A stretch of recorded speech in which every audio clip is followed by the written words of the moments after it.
Let's talk about the three life lessons that I learned from day trading and also investing. This is an exciting topic for me because I truly believe that investing and day trading are some of the best ways to get to know yourself extremely intimately. And for those of you who don't know, I have been day trading in the futures market for about 2 years now. Probably got profitable, I'd say, about a year and a half in, still at the very beginning of that journey. But things have been looking a lot better. And I'm going to continue to talk about this if you guys are interested in this, because the game of investing and the game of trading is 90% mental. There are millions of strategies that work as far as providing positive expectancy, but 90% of the game is psychological. And because of that, I've learned incredible life lessons as a day trader. One of them is about the only way to actually operate from a place of abundance. And in day trading and in investing the same way, the idea is that you want to minimize your risk of ruin, meaning that no matter how many positions you have on or how many times you take a trade, you should never blow up your accounts. Okay. And the only way to really do that is by having the lowest level of leverage in your accounts, right? Not over leveraging yourself. So in day trading, for instance, a lot of professional traders will only risk around 1% of their account. That way, they would have to lose 100 times in a row, essentially, to lose all of their capital. And that's just unrealistic. So the reason that this is the lesson that I learned here is the only way to operate from a place of abundance is to make sure that your risk of ruin is zero, because then it doesn't actually matter what the outcome of any particular trade is. The book here, and I'll leave a book in the description again. It's called The Path to Profitability as a Trader by Yumi Sakura. And this book changed everything for me. What it talks about in the book is the importance of not only understanding probability as a trader, but also the importance of embodying the understanding of probabilities as an investor and a trader. Because it doesn't matter that you understand, right, probabilities, right? But what matters is that you actually practice the concept of understanding and embodying that, so that when you see your signal to invest or to make a trade and you have a system, you just follow the system.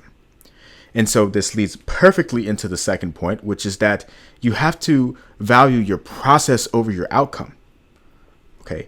And that's what this book was all about. It's about consistently making sure that you have a well-defined process and system, because that way the only actual goal is to make sure that you are consistently executing on that system without fail.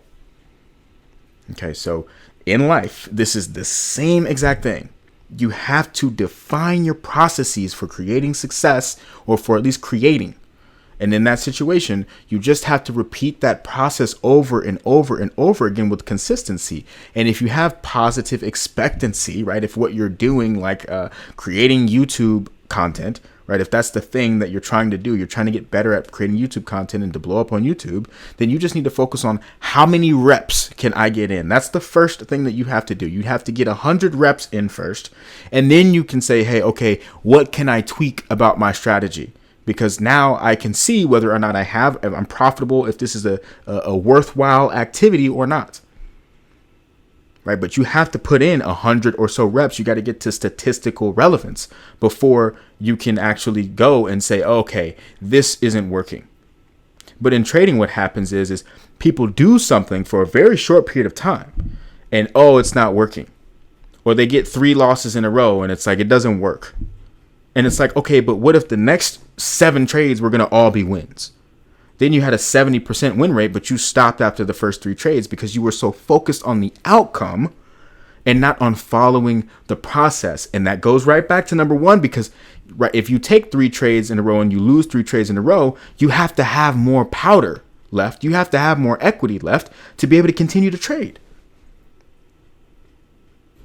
So yeah, you're going to be afraid if you've taken 3 losses in a row and your account balance is at, $100 left. So if you take another trade, you're done.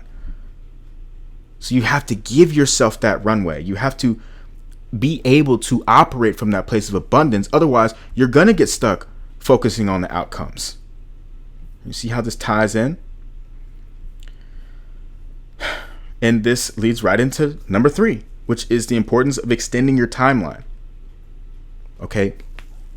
In trading, in investing, this is the biggest issue that everyone has. It's that we're down 2% this year. I didn't make any gains. And it's like, okay, but that just sets up next year to be a 20% year. That just makes it way easier, right? For 2020, what happened? 2020, big crash, 20% crash in the market. All the people who panicked, right? Which this leads into number 4. They freaked out.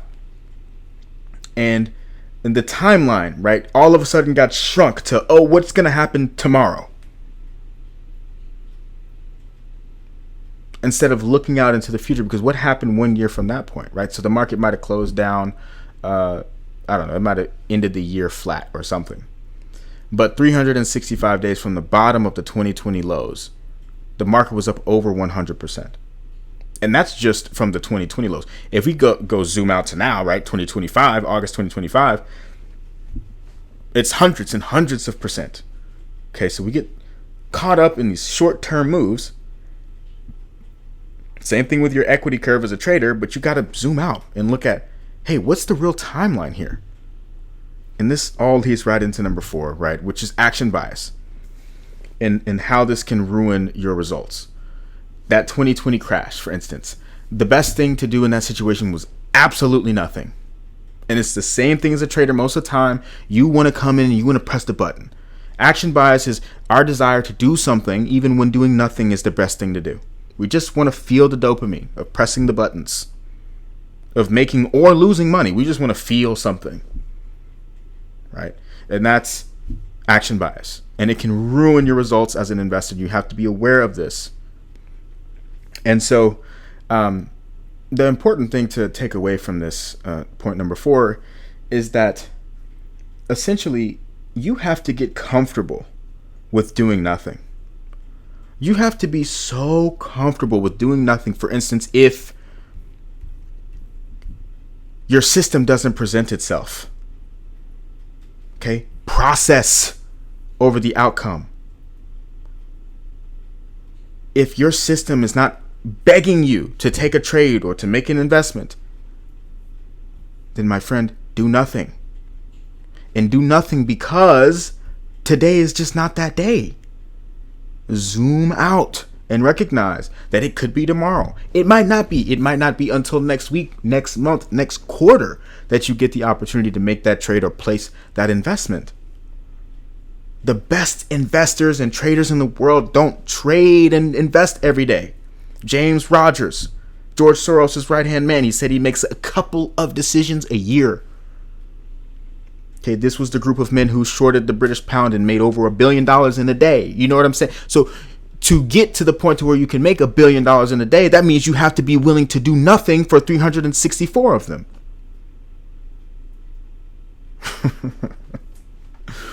You got to extend the timeline and recognize that every day is not the day to do something. So these are the 3 lessons that I have learned, 3 life lessons that I've learned from day trading and investing. And I'd love to hear what you have to say about any of this or what you thought of this.